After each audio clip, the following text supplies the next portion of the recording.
everyone.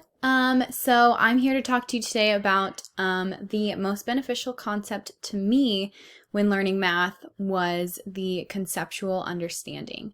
So this is the idea that connections and relationships between ideas, interpretations, and images will help you understand math better. So this is the idea of relational understanding.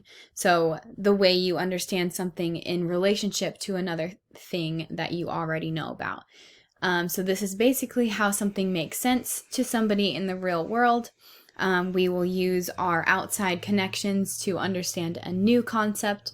So an example that we read about in our book would be the example of ratios. So I have three examples here, three separate real life examples, starting with division.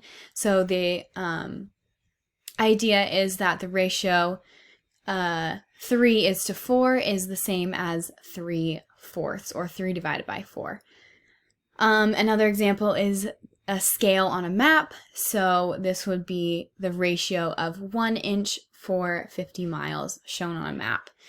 The last one that I have here is that profit and losses are figured as ratios of income to total cost when speaking about business. So these are just a couple examples of how ratios in math, a math lesson, can be understood in different aspects. For example, maps or business or other aspects of division that we already know.